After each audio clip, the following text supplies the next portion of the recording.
Hello, and welcome back to Casting Seeds. I'm Savannah, your holistic health practitioner and host. And you're listening to the only holistic health podcast that uses God's singular truth to give you individualized discernment. Ooh, good job, Erica! If you guys recognize that voice, we have done an episode in the past before with my friend Erica Schmidt. She's literally dancing because she did it on her second take, which was great. What was that episode called? Do you guys remember? It was something like it had to do with you. You haven't listened to it. Oh, sorry. To hear myself on the podcast. You know how weird it is. No, it's true. It's been hard. Jeremiah and I have a hard time listening to ourselves, even editing. Yeah. What is it? What is it called? Trauma to Triumph. Okay, well, they're gonna take a backseat, even though that commentary was cute and fun. We love you guys. I love you guys. Erica and Jeremiah are going to be listening to this very short episode today because if you couldn't hear when I started laughing, I could not stop coughing. And I'm just gonna blame Erica that she got Jeremiah and I sick.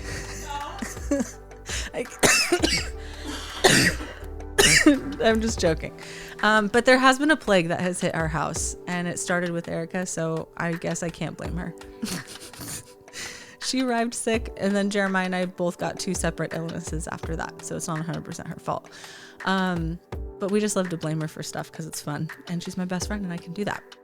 Anyway, with this really long intro to this episode, a lot of people ask me whenever I get sick, especially now being almost 17 weeks pregnant, what I use for like what I just use in general when I'm sick, because obviously us pregnant ladies, we cannot take the normal medicine that every other person takes. Like Tylenol, for instance, is not considered safe for pregnancy. So I'm going to go over my symptoms and just kind of explain to you guys how I self-diagnose, how I self-treat, and then what I do as an herbalist and holistic health practitioner to take care of myself and my family and my friends, even when they're not feeling well. I definitely recommend, it's going to be a short and sweet episode, so you should save this if you want to be able to go back later and write down recipes. But also, if you have time right now, just write down the recipes or put it on your phone notes. I don't know, record. Can you self-record? Screen record?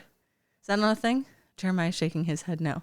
I feel like I have 2 producers that could like look things up or chat GBT things and Google things for me at any point, which is kind of nice right now because my phone's dead. Okay, anyway, before I waste any more time, let's get into this week's episode of Casting Seeds.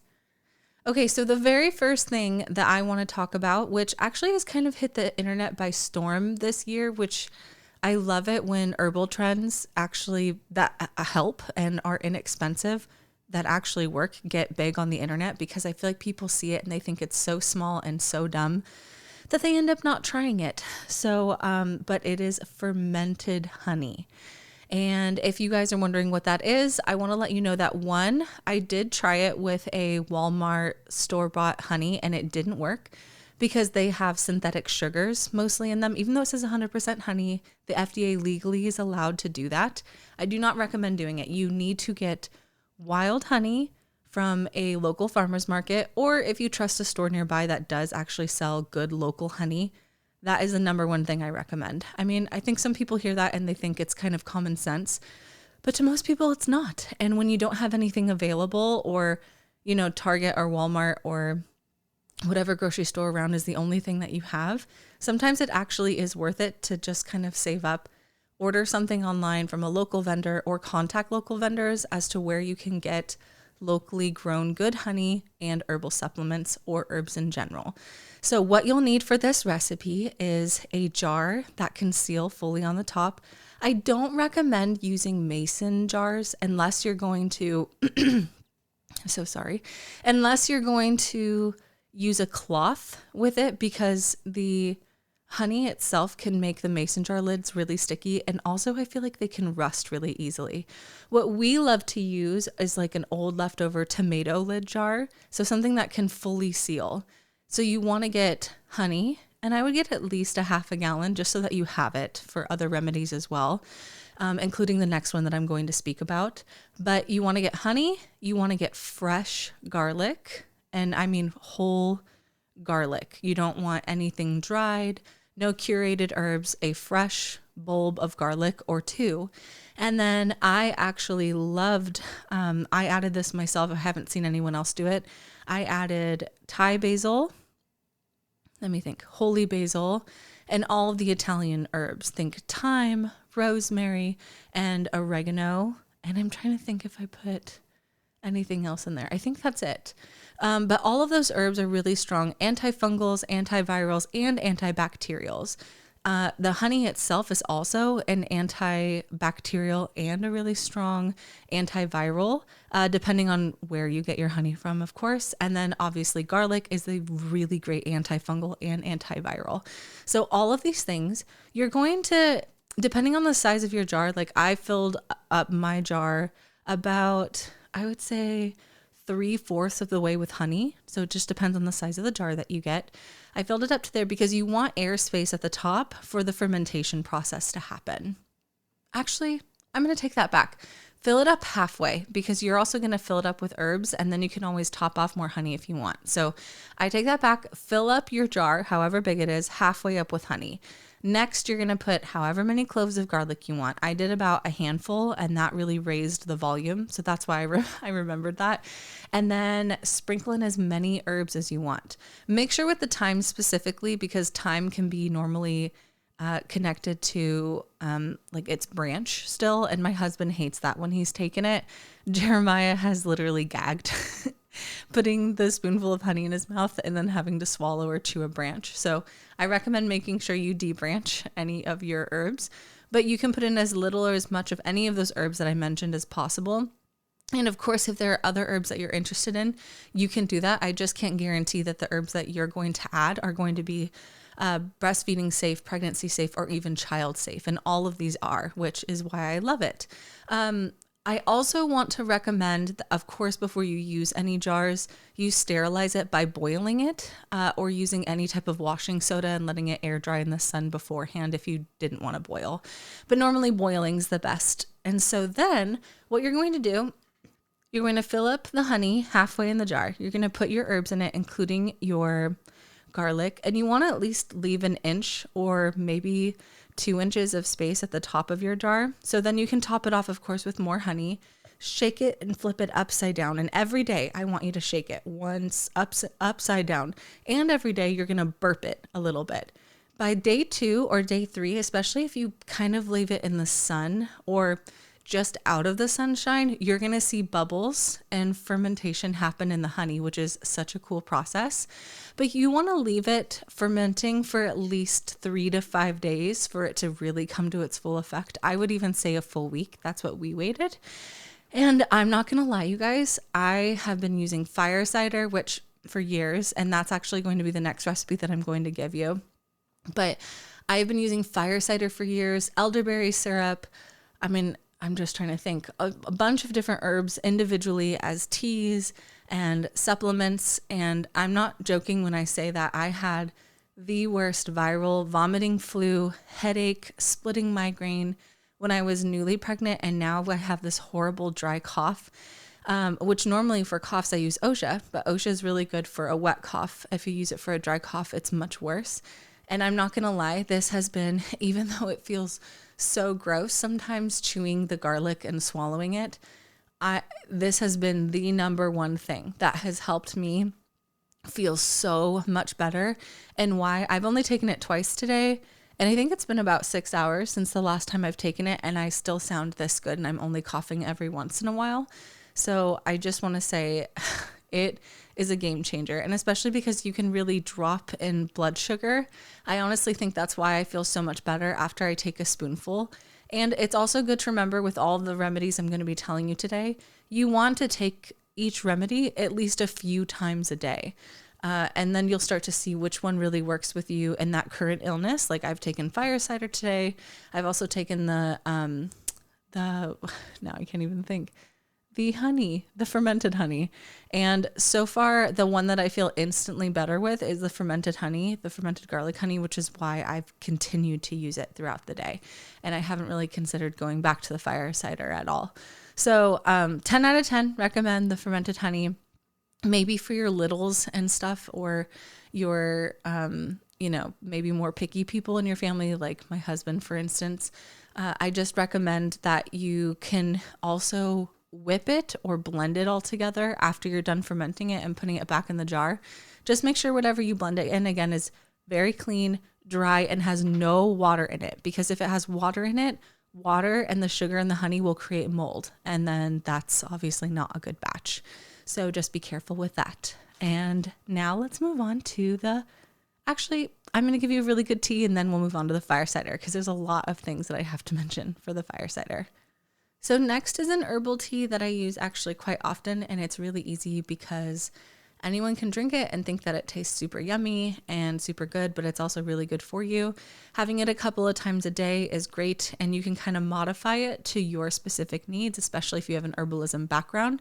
But I just wanted to give an overall general tea that tastes good, that feels good, and makes you feel good and your body feel better afterwards. And it's something that everyone has in their cupboard every single day. So what you'll need is boiling water for your tea. And you can either make this all separately in a different cup and then strain it. But I actually love it when I can ingest the herbs, and it can be a little grainy if you do too much, but it's really good for you. You'll need ground cinnamon, ground ginger, ground cayenne pepper. You can also use honey for this as well, and or even a lemon, but the first three are really important. So what you're going to do is sprinkle, I would say, like if you're using the little, like, when you do a dash of something, I do about 4 dashes of cinnamon at the bottom of the cup. And then I do about 3 dashes of ginger. So it's a strong cinnamon and ginger. And then I do a tiny sprinkle of cayenne pepper. And then you can mix it with honey and let it boil and sit, and then drink it when it cools. You can also add lemon to it as well, which kind of makes it into a hottie toddy. So the reason why I love these herbs is, one, if you have a cold, having 3 extremely wonderful warming herbs and herbs that move your blood around is amazing for someone who has a cold. It also helps you cough up mucus. It helps drain your sinuses. There are tons of things that are beneficial for this that literally circulates your blood from head to toe that will help someone with a cold counterbalance. So it's also great for a fever though, which is amazing. If you think of cayenne and ginger and cinnamon and you hear fever, normally you think, oh my gosh, that's going to make it even worse. And the answer is yes. You want to take this so that it helps support your fever and helps you internally feel warmer so that your body doesn't feel like it has to keep warming up. And then you'll start to sweat and cool off more. So what's great about taking these when you have a fever is it not only helps, because some of these are also antiviral, which fevers are a viral issue normally. You can get them from bacteria, but you are in so much pain if you have a bacterial infection, and that's a different story that we'll talk about. But more commonly, it comes from viruses, right?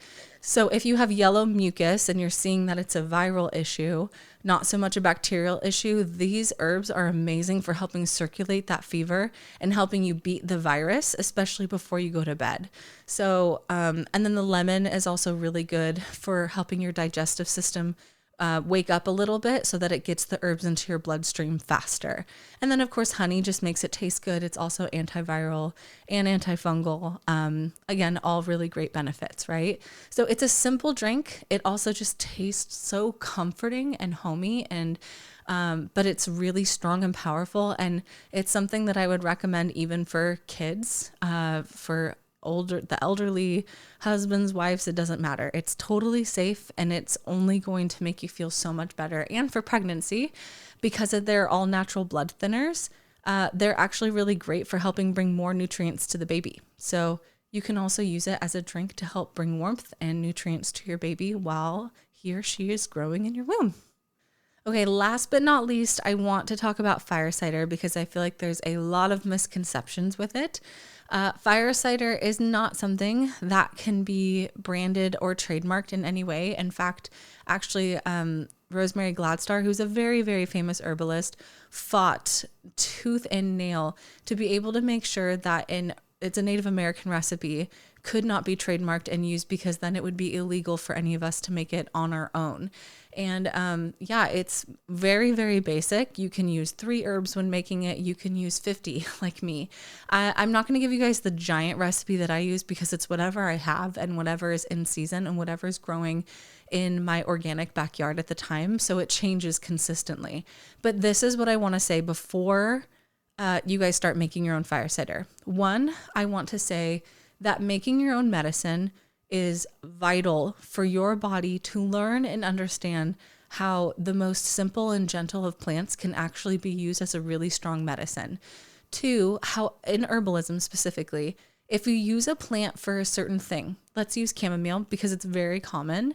If you use chamomile to go to sleep, your body is going to be trained when you start using it to go to bed that this herb is used to make me sleepy. So if you have herbs that you use for very specific things, if you add it to your fire cider, your body's going to use it for those specific things. I have had clients that I use chamomile and rose, and for some of them, the rose just helps them calm down. It helps them come out of panic attacks because it calms down the pericardium of your heart. And then we use the chamomile to help their central nervous system just relax and rest. I've had people use that same combination of herbs for also really pleasurable sexual encounters with their husband or their wife, so that they can relax more, allow literally the bodily juices to flow more, so that they can decompress and have better orgasms. You can use one herb for many different uses, but like I said, whatever you train your body for to use it is how your body's going to respond. So just be aware of that before you are making your fire cider. Okay. And don't worry if you normally use most of these herbs for cooking, your body just sees it as nutrients. But if you start what I'm talking about is being purposeful and mindful with your daily use of herbs. Okay, so let's talk about a very basic recipe for fire cider and making sure it's pregnancy safe and breastfeeding safe for all of the mamas out there. So first you want to get a very good apple cider vinegar that's strong and high in pH and that has the mother in it. I have a great one on I think it's Lily's is the brand, but it's also on my Amazon website storefront if you guys want to go and use it and not have to think about it or remember, because you guys already follow holistic_wife on Amazon for the storefront. So as you guys know, I upload stuff to that all the time. I also upload really great herbs that you can order from great companies that are safe on Amazon as well. And what's nice is it gives me sometimes all the way up to a 10% kickback, and it's no extra charge on you guys. It just supports us and the podcast, which is really great. So if you want to use that, please do. But yeah, you want to use a really good, safe, organic, strong, high pH apple cider vinegar. And the reason why is because if you use a high pH, it's able to break down the herbs more. I'm sure you guys, if you are into herbalism at all, have seen those really, really pretty fire ciders where you can see the orange slices lined up in it, and it looks super cute, and it looks like something you remember in the early 2000s when like everyone's mom had like those pepper jars that they had in the kitchen. That's what I think of. I think of those like pepper jars that nobody opened and they looked pretty. But anyway, what I was going to say is this should be the ugliest looking thing in your house, and you're also going to stir it daily. But let's break down the ingredients and the things that you'll need for your fire cider. So you're going to need some sort of jar. Jeremiah and I actually have a 2-gallon glass lid jar. Like it doesn't even seal on the top because you don't need it to. So we have a giant one because we make it and I also sell it, and I can't even believe we ran out this year. Normally we have it from like 2 years past, but a lot of people have been buying it this year. So you need enough fire cider that's going to fill whatever jar you have. And then of course you're going to be making a ground up paste of herbs as well. And you'll fill that into your jar first. But let's talk about the herbs that are really great that are going to be awesome for your fire cider and awesome for you. So all of the herbs that I have mentioned prior for the fermented honey and the tea would be amazing for your fire cider. Cinnamon, let me think, ginger, cayenne. You don't want to do too much unless you like it spicy, which a lot of people add jalapeno and horseradish. Another great one, especially, and if you're pregnant, you don't want it to be too spicy because that's not safe for you and the baby, but you can have it be a little spicy. Another great one is fresh cracked pepper. Some people love turmeric in it as well. I'm not a turmeric fan, but you're more than welcome to do that. I love adding chamomile just to help relax the nerves. Again, if my body's really inflamed, it helps calm me down. I love adding rose, and all the Italian herbs like oregano, thyme, and rosemary are amazing. And basil. I love Thai basil as well, and especially holy basil. I also love to add red onion and white onion. I'll blend that up. Of course, if you have a smaller jar, you're going to have to use like part of the onions and part of the garlic, but that's totally safe and it's not going to go bad in the fire cider. It's actually going to ferment properly and break down, and they're amazing for antiviral, antifungal, and antibacterial. I also love using herbs from my garden, but you can get these as well. You can even get them from your grocery store, but I'll talk about why it's important to get local herbs and things from your farmer's market. But oranges that are great and high in vitamin C, same with mangoes, strawberries, lemons, limes. I mean, the list goes on. I feel like it's very rare to find something that would not be good for pregnancy. The one thing I would say to really avoid is anything that's a uterine stimulant. So I wouldn't get anything that stimulates like your kidneys or uterus a lot, like cranberries, and maybe even stay away from dark red cherries, just because they're both known for that. It's great for cramping and stuff, and that type of stuff is great, or even raspberry tea leaf. Those things are amazing for helping you start your labor and also calming down your uterine walls when you're in labor so that it cramps more cohesively. But I wouldn't put it in your fire cider. Same with sage. Sage also makes you stop breastfeeding. So those are some things that I would tend to stay away from. But I gave you a ton of different herbs that you can play with, and that doesn't even include all of like the local flowers and things that I tend to throw in mine when I let my wild garden grow. You can also use mint and other delicious herbs like that as well, common kitchen herbs.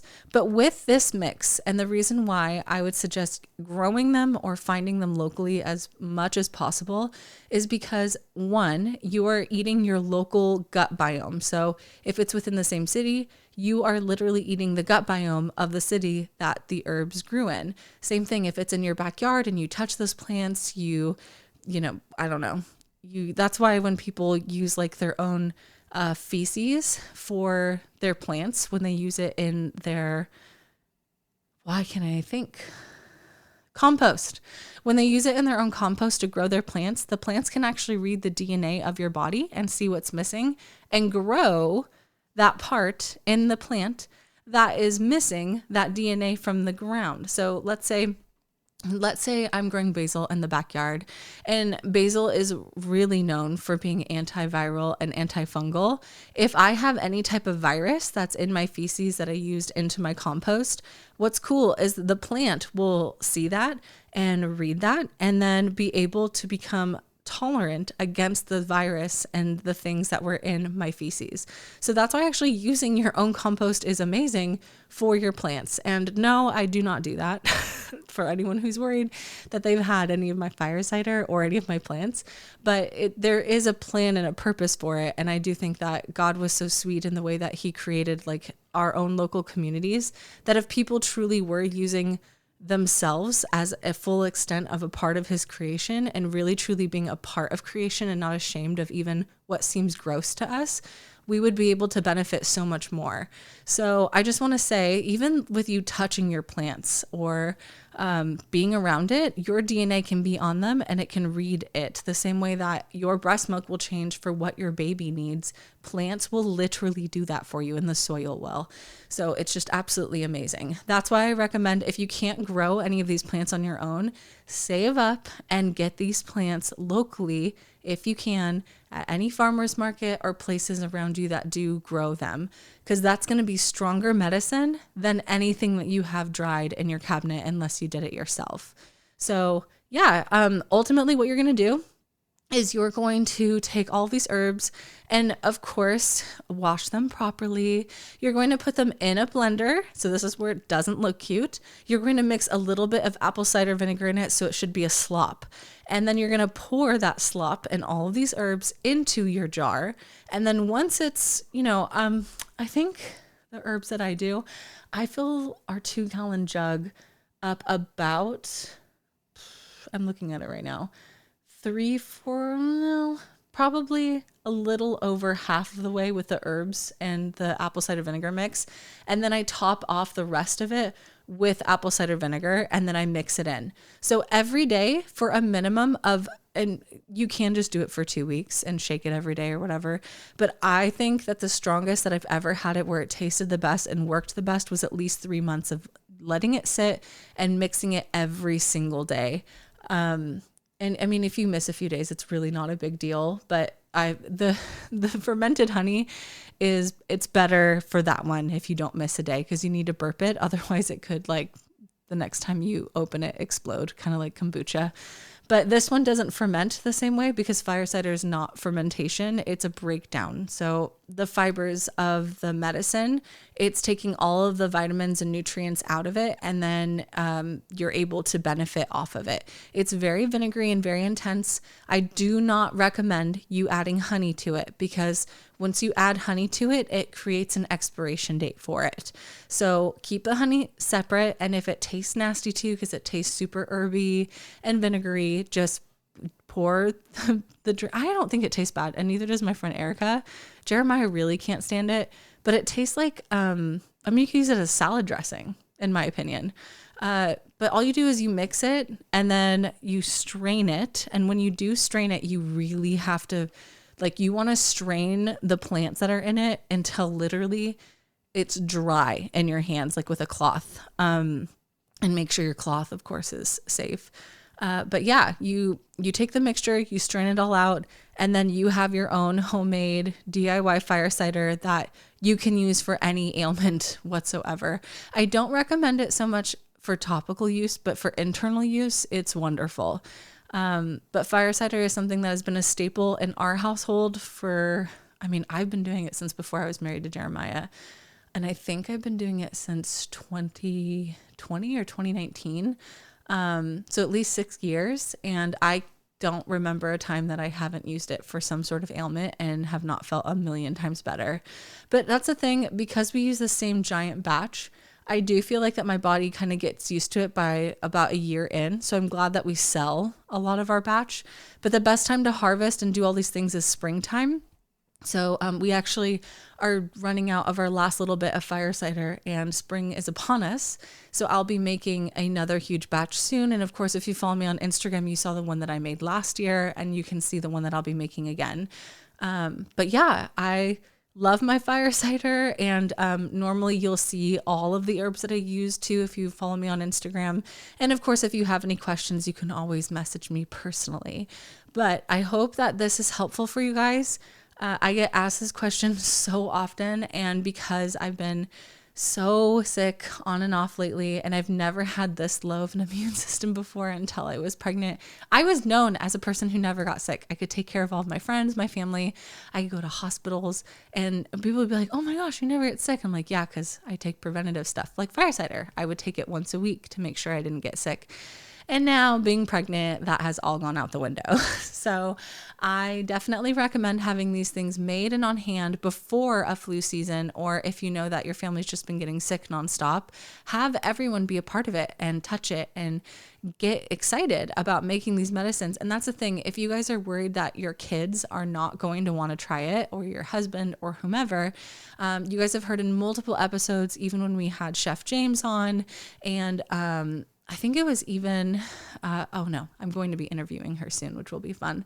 I have a few different people who are going to be coming on that also explain, like, if you don't get your kids involved or your family involved, they're not going to want to try it, especially if it smells gross or tastes gross or, whatever. They're not going to be proud of it. So remember that we can either raise a picky generation, or we can be a part of expanding kids' minds and getting them excited about creation itself, food itself, and everything around them. So, and that includes us as parents. If we're not excited about it, our kids are definitely not going to be excited.